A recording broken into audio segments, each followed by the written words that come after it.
Chapter 156 Jujutsu Kaisen akhirnya rilis.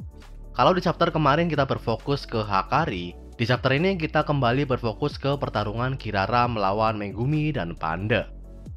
Sebelumnya kita sempat diberi clue soal teknik kutukan Kirara.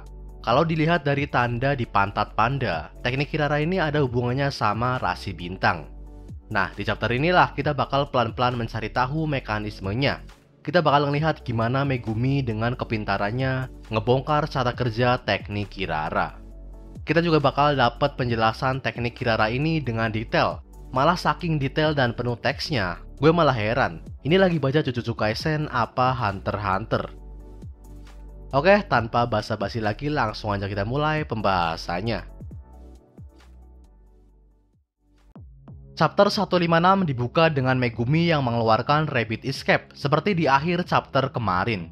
Nah, di situ Megumi melihat ada tanda di badan Shikigami-nya bertuliskan Akrux atau yang dibaca Eikrax.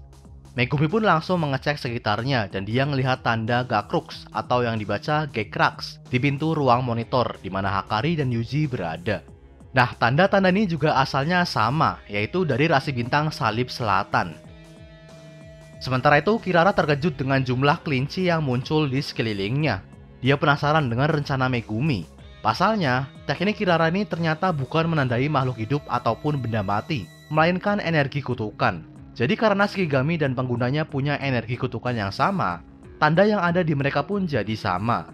Dan kalau ada target yang punya tanda yang sama, mereka bakal saling tertarik. Inilah kenapa Megumi dan Divine Dog bertubrukan di chapter sebelumnya.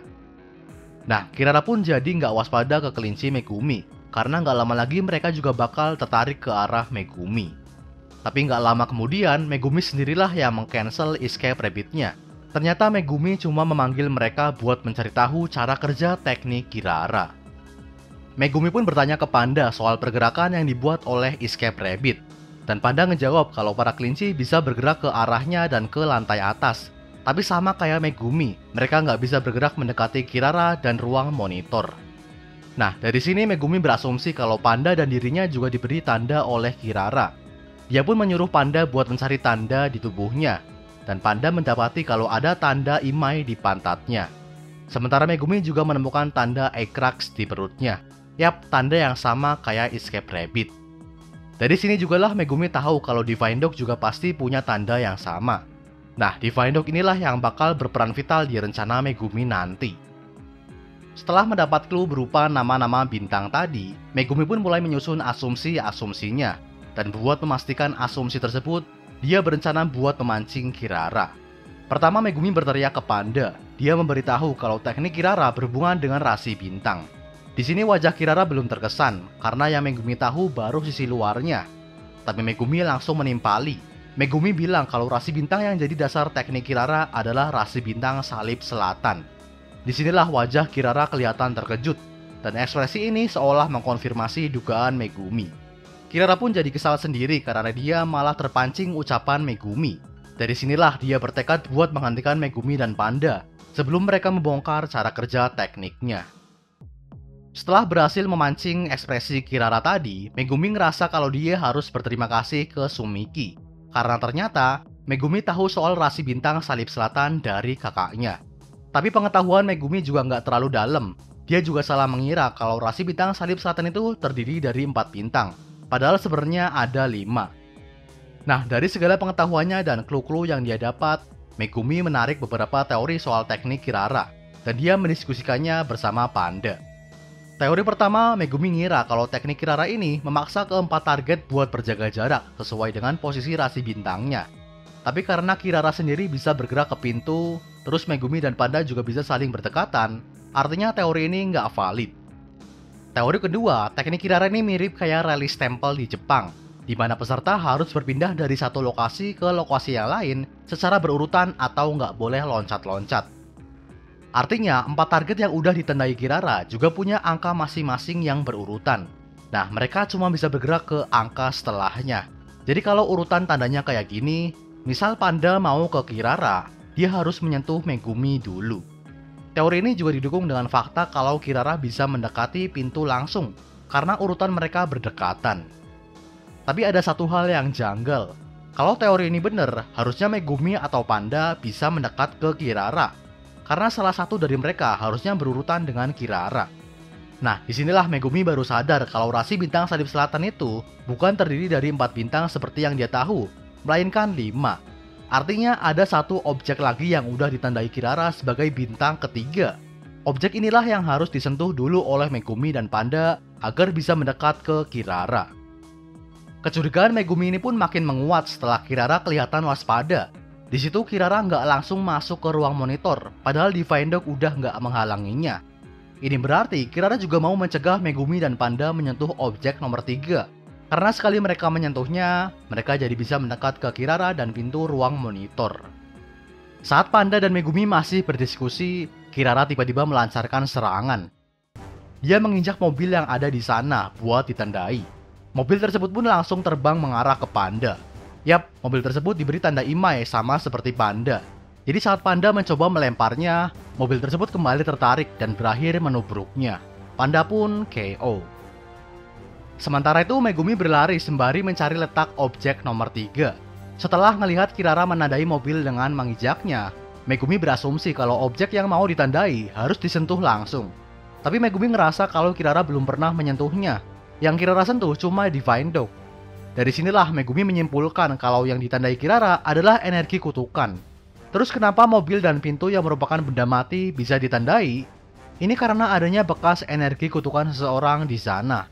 Megumi pun langsung melihat-lihat tempat yang kemungkinan punya bekas energi kutukan. Dan dia langsung menemukan beton pemberhenti mobil dengan tanda Mimosa.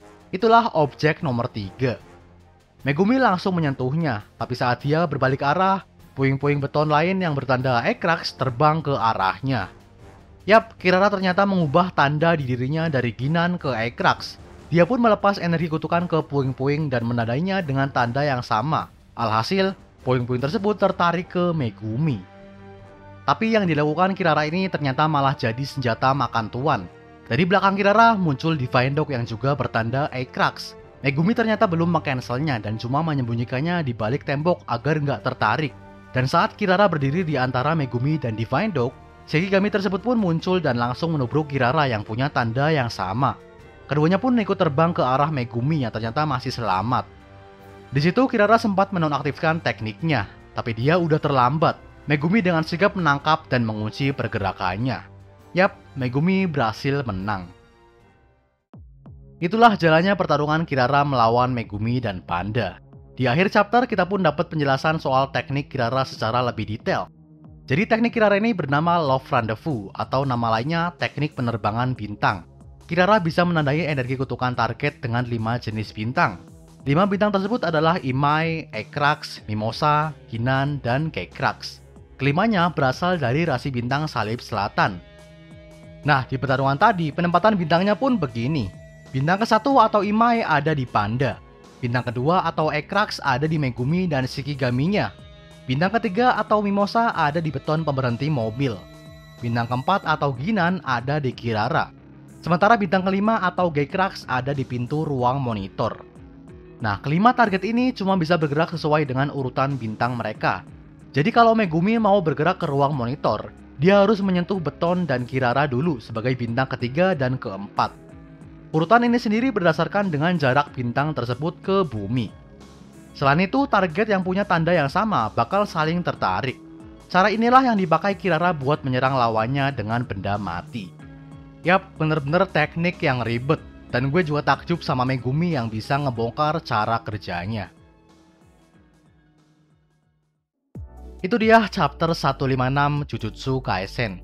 Di chapter ini kita ditunjukkan pertarungan yang mungkin bakal menguras pikiran pembaca. Dari awal sampai akhir kita dijejali dengan asumsi-asumsi Megumi soal teknik Kirara. Dari sini kita pun jadi tahu betapa pintarnya sosok Megumi ini. Chapter depan kemungkinan besar kita bakal dapat kelanjutan pertarungan antara Hakari dan Yuji. Di chapter itulah kita mungkin bakal dapat kejelasan soal teknik Hakari. Apakah cuma pintu kereta api atau ada mekanisme lain yang lebih dalam? Mari kita tunggu aja minggu depan. Oke, segini aja video dari Reko Manga kali ini. Like dan share kalau kalian suka. Komentar kalau kalian punya pendapat, kritik, atau saran. Subscribe kalau kalian tertarik dengan konten channel ini. Akhir kata, saat membaca, sampai jumpa.